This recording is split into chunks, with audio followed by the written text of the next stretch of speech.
का हार्दिक अभिनंदन और स्वागत है आपके YouTube channel Lakhan study centre. चलिए आज हम लोग साइंस के कुछ इम्पोर्टेंट प्रश्न के बारे में बात करेंगे जो ऑर्डर है, और ये अति महत्वपूर्ण प्रश्न है। ये वर्मा प्रेस से जो अति महत्वपूर्ण प्रश्न है उसको लिया गया है, और उसमें से हम लोग कुछ जो है देखते हैं क्या है। कुछ प्रश्न जो आपके एग्ज़ाम बोर्ड्स के एग्ज़ाम के लिए ये काफ़ी महत्वपूर्ण है ना। तो अगर आपने अभी तक चैनल को सब्सक्राइब नहीं किया है तो चैनल को सब्सक्राइब कीजिए, अपने दोस्तों के साथ इसको शेयर कीजिए। चलिए हम लोग देखते हैं कुछ प्रश्नों को, है ना। पहला प्रश्न क्या है, दाढ़ी बनाने के लिए किस दर्पण का उपयोग किया जाता है। जब भी हम लोग दाढ़ी बनाते हैं तो उस समय जो दर्पण का उपयोग करते हैं, इसमें आपको 4 ऑप्शन दिए रहेंगे, है ना। समतल, उत्तल, अवतल, है ना, या इनमें से कोई नहीं, तो दिए रहेंगे आपको हमेशा से, है ना। तो उसको मैंने एक लाइनर क्वेश्चन बनाया है और वहां से आपके प्रश्न इस तरह के आएंगे। पहला मैंने बताया कि किस प्रकार का जो है दर्पण का उपयोग करते हैं दाढ़ी बनाने के लिए, तो वो है अवतल दर्पण।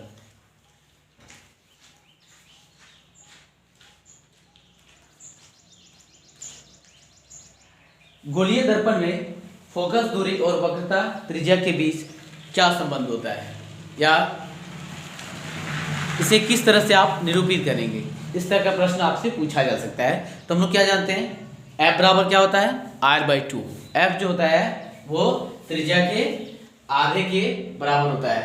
जैसे एक त्रिज्या, एक सर्कल है तो सर्कल में एक त्रिज्या होती है और उसका जो आधा होता है वो फोकस दूरी कहलाती है ना। वो फोकस दूरी कहलाती है उसके लिए, दर्पण के लिए। लिखा मानव नेत्र में किस भाग पर वस्तु का प्रतिबिंब बनता है।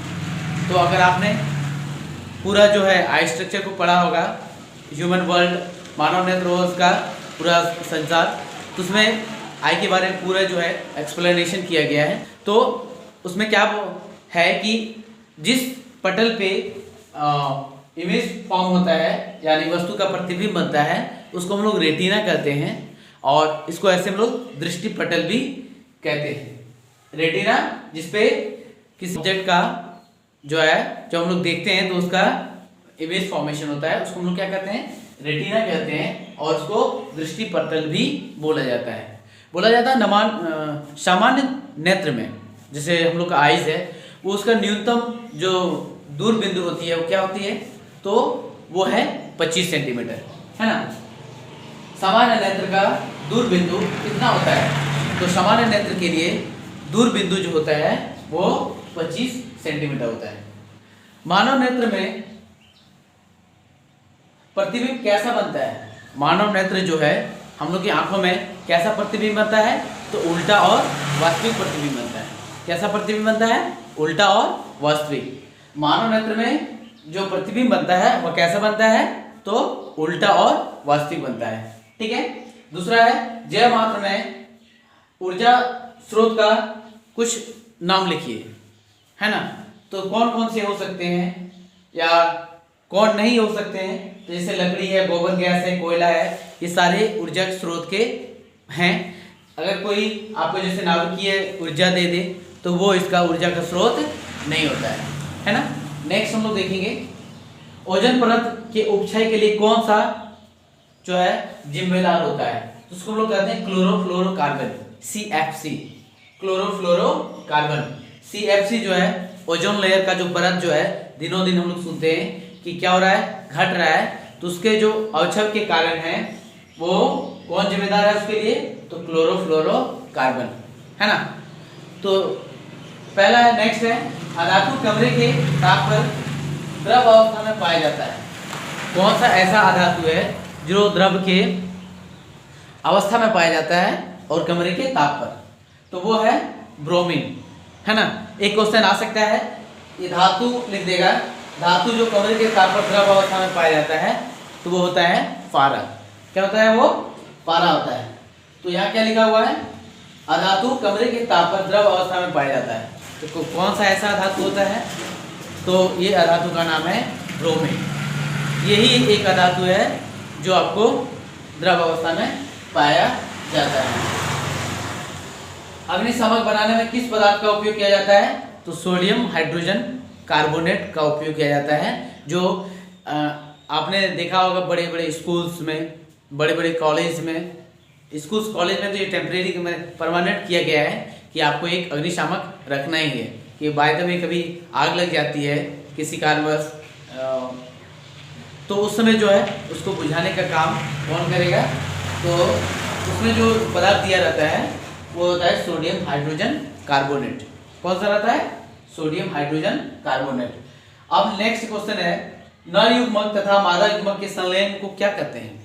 नर युग्मक और मादा युग्मक के संलयन को हम लोग क्या कहते हैं? तो उसको हम लोग निषेचन कहते हैं। क्या कहते हैं उसको? निषेचन कहते हैं। नर युग्मक और मादा युग्मक के संलयन को जब दोनों मिल जाता है मादा और नर का, तो उसको हम लोग निषेचन कहते हैं। एक बार हम लोग फिर से इसको देखेंगे, ये बहुत ही आसान इंपॉर्टेंट प्रश्न है आपके एग्जाम के लिए, और अगर आप इसको देख लेंगे एक बार तो आपके लिए आसान हो जाएगा। पहला एक क्विक रिवीजन हम लोग करते हैं। पहला है, दाढ़ी बनाने के लिए किस दर्पण का उपयोग किया जाता है? तो अवतल दर्पण का उपयोग किया जाता है। जब भी हम लोग शेविंग कराने जाते हैं तो वहाँ जो दर्पण लगा रहता है वो अवतल दर्पण का होता है।